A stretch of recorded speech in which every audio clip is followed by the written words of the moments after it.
welcome to Overthunk. This is our second movie review. Today we are reviewing Ready Player One. Ready Player One, that is correct. Yes. There's Keegan. I'm Keegan. I'm Ezra. Yeah. We're your Overthunk hosts. Let's get into it. Let's do it. Ready Player One. Ready Player One. Spoiler alert, we don't like this movie very much, so we're going to spoil quite a lot of it during this review because we believe that you shouldn't be seeing it and supporting them with your money. Watch good films and support them. In that way we get more Blade Runner 2049s, Yes. Logans, Please, Call Me By Your Name. Support that movie, by the way. Please go buy the Blu-ray. Yeah, watch Blade Runner. Anyway, here's your review. Quick thoughts. Quick thoughts. Off the top.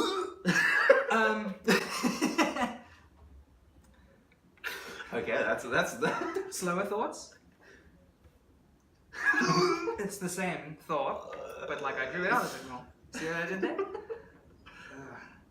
Yeah. Off the bat, I just want to apologize for making you watch this film. Surely it's not that bad. I mean, it was. I just do feel bad because we almost watched A Quiet Place, but like our timelines didn't match up. So we ended up watching Ready Player One. We did subsequently see A Quiet Place on Thursday. I'm going to collect our thoughts on that, and we'll probably hit up a video. Yes, definitely hit up a video for that. But yeah, I've got to say I did not enjoy this movie very much. Just a quick overview. I thought it was reductive in terms of like pop culture. One of the worst approaches I've seen to incorporating that into a film. I thought the plot was unbelievably bland and one track. The characters were one note. Yes. The visual effects were blur. And yeah, there's only really one sequence of the film that I really liked. We'll get deeper into it, but that's kind of like my top line thoughts. No, that's me too. I feel like a lot of the plot was quite contrived as well.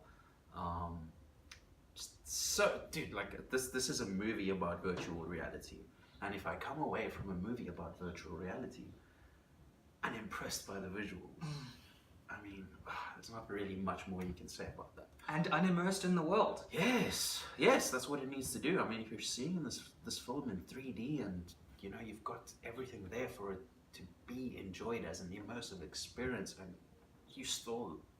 you're not immersed, it's a bit of a failure.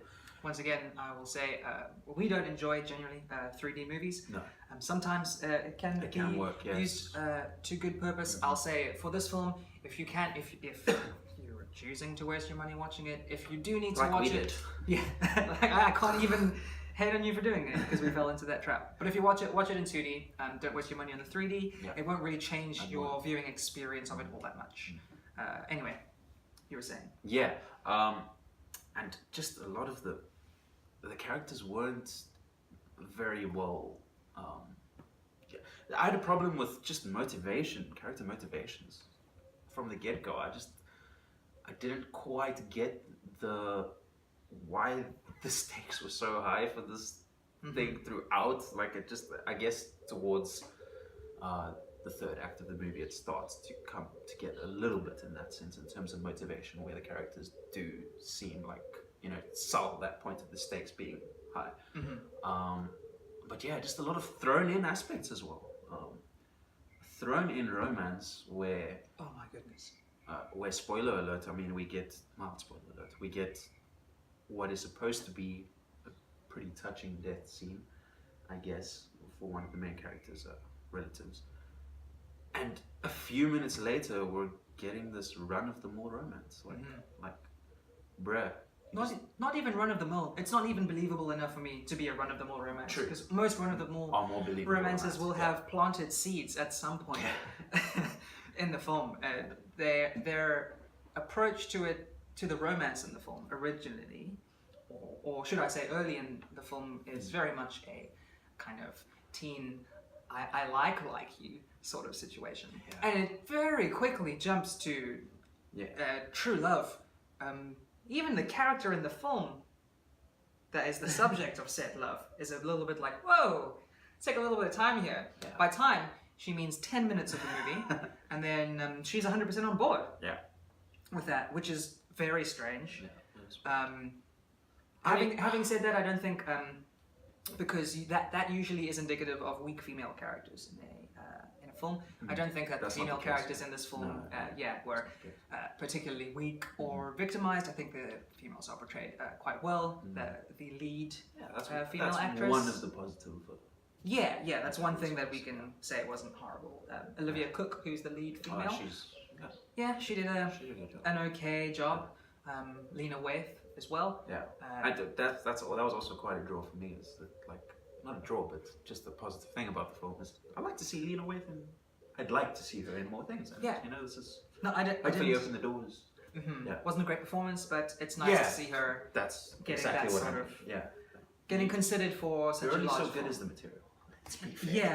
The scripts. I have a big problem with the writing. Yeah. We've spoken about the romance, and you touched on the stakes issue. Yeah. For the majority of the beginning of the game, the stakes are very much an in-game consequence, and the movie really tries to get you invested and to care in it as if they were having real-world consequences. Yeah. And it almost feels like the movie is trying to put across some sort of message about gaming and technology in our real lives. But in the beginning, it's so contrived. Like, they're trying to force that on you, but even the characters in the film, there's one of them. One film. Yeah. Thank God. Could be two films because the two elements of the film are so true.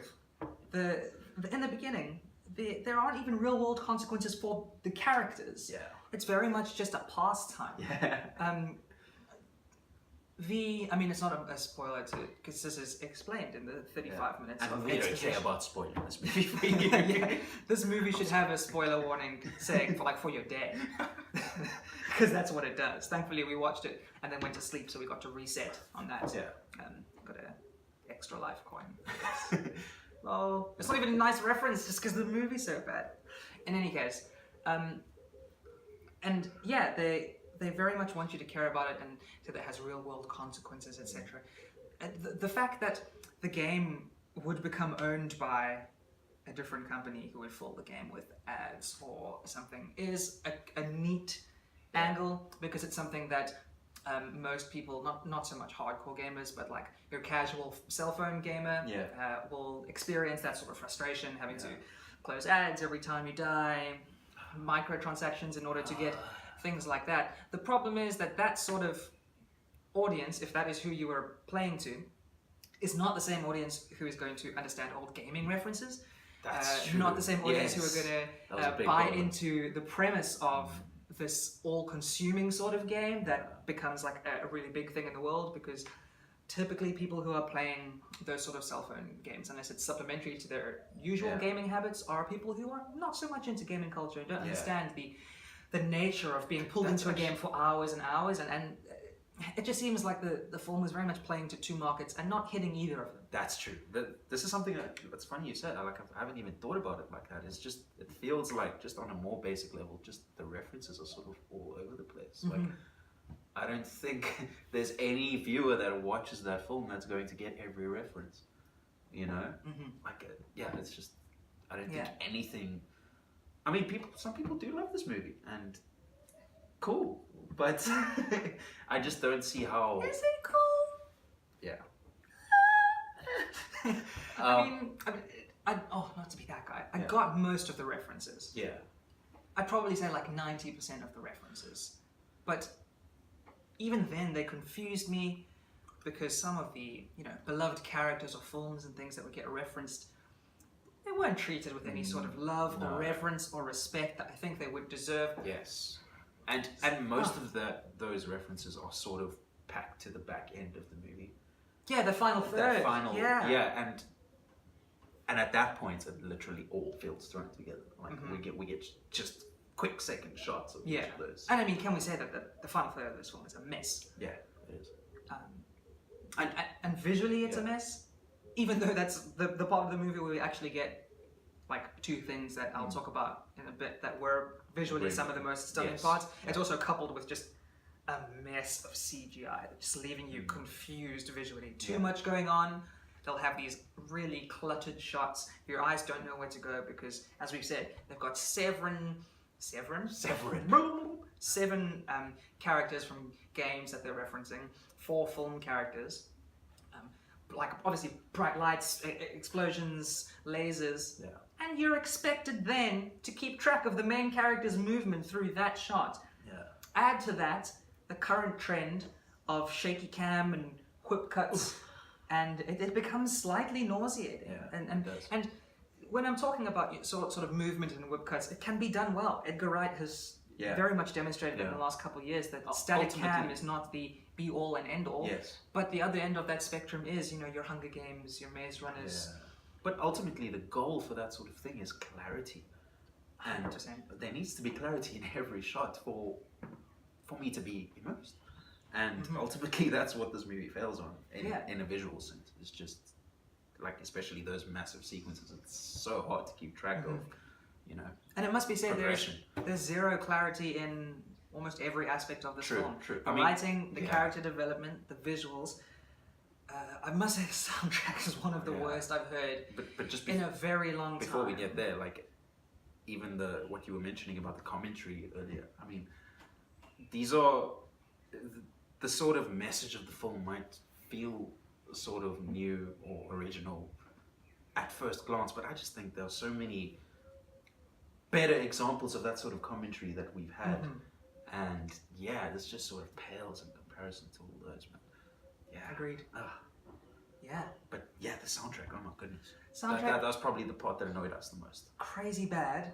And what's crazy is that the guy who did the soundtrack has done Avengers. He's done a whole bunch of A-list films, and I'll put them on the screen. And he's not an amateur. Yeah. This is. Although to be fair, you don't really like too much of the Marvel soundtrack. Yeah, I think Marvel. But my problem with that is different. I think they're very bland, very boring, very typical superhero. Whereas you think the choices here. Yeah, I didn't hear any typical anything in this film. The only. And this is the redeeming factor generally in the movie in every aspect. The best part from the soundtrack point of view was the Shining sequence. Yeah. That is also visually the best part of the film. It really is. Which again is a cop-out because the shots are stolen from from that film. But I do think it was really cool how they did it. They incorporated it very well. I'm really not sure how they did it. Because they updated the visuals. Yeah, it was crisp, fantastic, beautiful, and they kept a lot of the spirit of. They did the way it felt, and the use of the soundtrack and the corridor initially, and that big room in the Overlook where Jack does all his typing. Yes, on the page flick as well. I 100%. I felt a little bit of that same terror that I felt watching The Shining when I watched it all those years ago, and that was the great. Room 237 as well. So many great references when he grabbed the picture on the wall, and it's all. I'm spoiling this without any regard. I don't care. It's such a bad movie. And blood you see coming out of the Holiday elevator. actually in place of Jack Torrance, I think his name was in the movie, and just all the references in that 6-7 minute sequence are spot on. And to be fair, that is what I felt during that sequence is the reason that I held on to hope and said, hey, we should go watch Ready Player One. Yeah. From the trailer and the way that the trailer was cut, and this is my mistake because we hate trailers, and I once again got sucked in by this. Yeah. But if young Steven, old Steven, so as much as we hate trailers, I got sucked in by the trailer, and my hope for this film was that they were going to treat all of their references the way they did The Shining. If they had picked 7-8 films and done all of them as much justice as they did that sequence, I think this would have been, even writing the overarching story the way that they did, I would have come out of that film with a great sense of enjoyment, just as that pop culture fiend in me would have been fed and satiated, and I would have walked out with a belly full of enjoyment, rather than just confusion and whatever else was filling my mouth when I came out of that film, probably bile, and that's horrid. But that sequence is magnifique. That was the part of the movie that was most tolerable for all of us. 100%. I mean, we spoke about that the female characters in the movie were portrayed quite nicely. Slightly strange handling of Asian characters. Okay. Yeah, that is. Very cliche, shoehorning. To their credit, there was no yellow face. Yeah. So it wasn't like white actors being told to act Asian. But the Asian Yellow actors, face, good I'm God. sure that's a thing. The guy at Breakfast at Tiffany's, isn't that referred to as yellowface? Come on, the collar. Good. I thought that was, maybe there's not a term. I'll have to do a Google. But I know what kind of offense I'm thinking about. You're gonna pioneer yellowface, aren't you? yeah, and now this is a thing. I'm sure that's a character in Sin City, actually. I don't know what you're getting at yet. Sin City, he's got like the yellow skin, and he's trying to get Jessica Alba's character, and Josh Brolin's character is trying to save him because Jessica Alba's character danced on Josh Brolin's character. Oh my god. That's like a way And back. they formed this They formed this really strong bond. And then anyway, as much as it was nice to see Asian roles being played by Asian characters and being Asian actors and being given Asian roles. strong role, Yeah. well not strong, important roles in the film, they were very cliched and kind of If you haven't forced noticed, into... we are struggling to talk about this movie. That's just the impact it had. I'm drawing water from a stone. It felt so shoehorned in, like a let's get some cultural diversity, and I'm all for that. I just wish they had written better roles for them rather than putting them in the film, and especially following something like Black Panther, where it's got immediate cultural impact, but there are some well-written roles, some beloved characters, some characters that have, really pervaded into now our pop culture narrative and are, a part of what little kids will talk about. Yeah. What little kid is going into Ready Player One and coming out liking any of these characters? Yeah, that's true. And to an extent, if we're thinking of this as a gaming film, should we all think of ourselves as Ty Sheridan's character? If that was what you're going for, again, Steven. Yeah, I mean, just the writing across this whole thing is the issue. I mean, like, the Asian character issue that you're coming up with there is sort of just like a byproduct of the writing problem.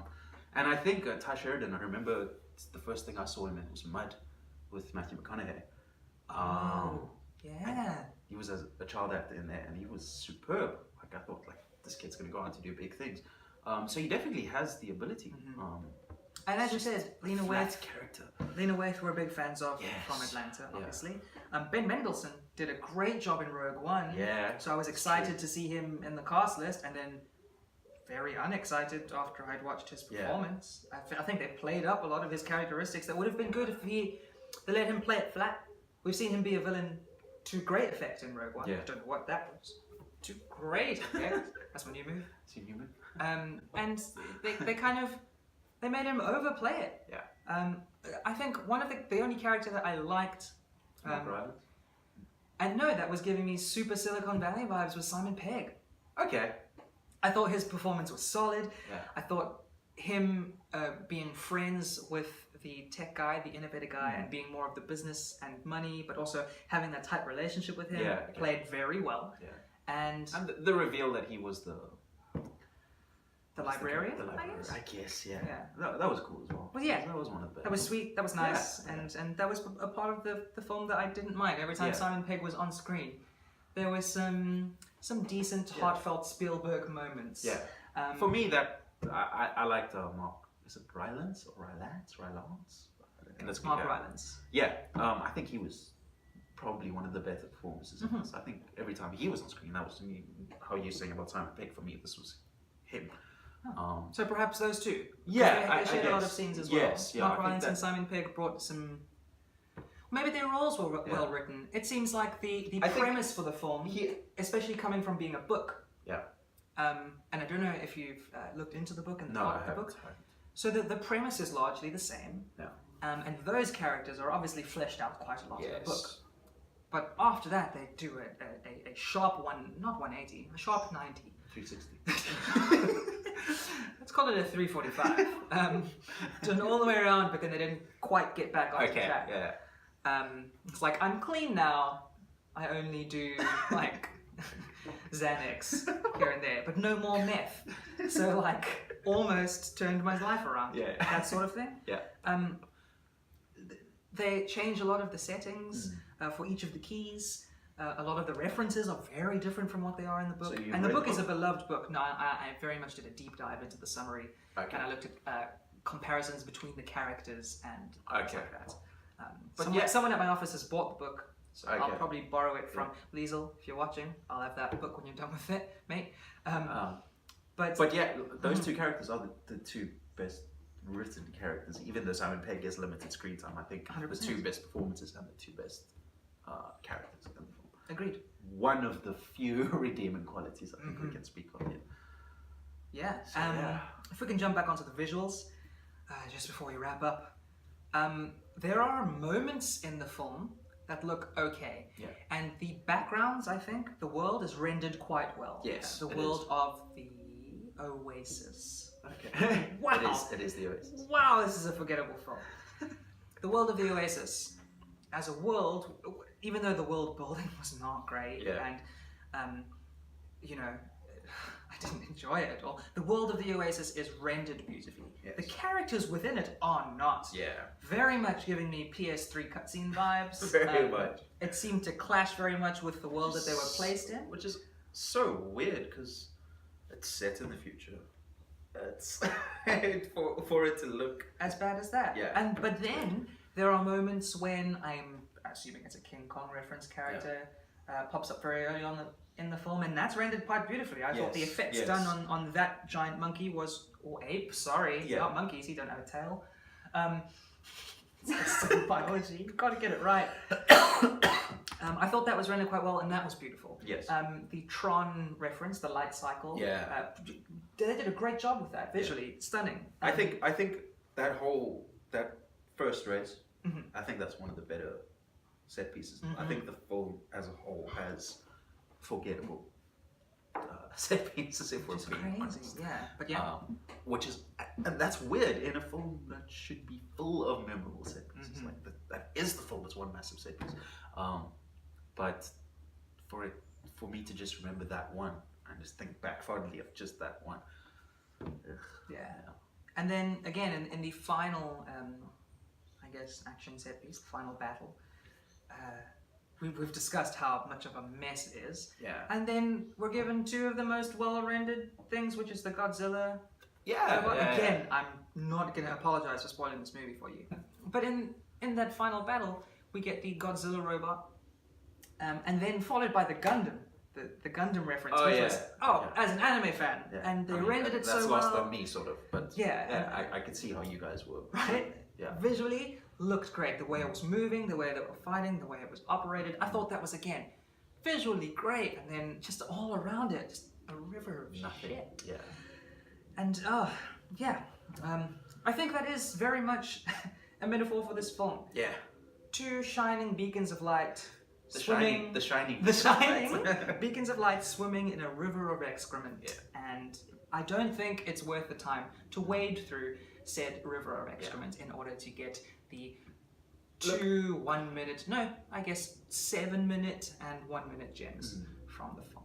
One of my biggest problems with this film is the amount of exposition that is needlessly placed in. And I'm not talking Tarantino levels of exposition, where the exposition is bringing you deeper in and giving you a deep understanding of the character and their motivations and where you are. Instead, we're given what seems like paragraphs out of a book read out by a character who is clearly not thinking that in those moments, because they're set to character walking from his house to the place where he plays the game. To be fair, the sequences are supposed to be world building, but I got no sense of the city that he was living in, the distance between said house and place, which has all come in later. And I think Steven Spielberg expected me to know, because when that became, when there was a countdown clock to a loaded gun, and that became a part of the film, I was just very confused, because in my mind I was always saying, you should be there already, because that sequence didn't do its job. And so many of the things that he was talking about in that opening exposition could have been explained by a jump into the world, and that first sequence in the Oasis could have been more expository than it actually was, while also introducing you to the character relationships that then need to be developed a little bit later. I think that could have been condensed into one tight sequence, Because I don't know about you, I was very bored in the opening 10 minutes. Because there was nothing particularly exciting happening on screen and nothing informative. Yeah. Just talking, walking, talking, walking. In the Oasis, a little bit of glitzy CGI, cut to terrible CGI. Cut to us looking at each other like, that's what the character looks like? That's what they did for the manga? Yeah. Oh, his hair blows in the wind. To be fair, I'm always a bit more lenient on films that contain a lot of exposition in the first installment, because there are loads of people that just aren't very familiar with the concept at that point. But having said that, it was a bit heavy-handed. Yeah. Well, let's think about films with much more difficult concepts to understand that don't hit us with that amount of exposition. Just because we spoke about it earlier, I'm going to bring up Blade Runner. True. Yeah, but that's a sequel. Oh, you're talking about the original? The original. Okay. Yeah. Almost. I mean, almost anything we nothing. compare to Blade Runner is just gonna. Yeah, but that is, but the reason that I'm making that comparison is because this is not Johnny from the Block's first big budget film. This is Steven Spielberg, an experienced filmmaker. I didn't see a Spielberg one-er in this film. I didn't see a one-shot take, which is he's one of the pioneers of. Yeah. What a great time to do it when you don't have to cut because almost everything on screen is CGI. Yeah. You could have taken me on a journey, Steven. You didn't. You left me feel like I was sitting in a chair with a terrible VR headset because I wasn't in the world.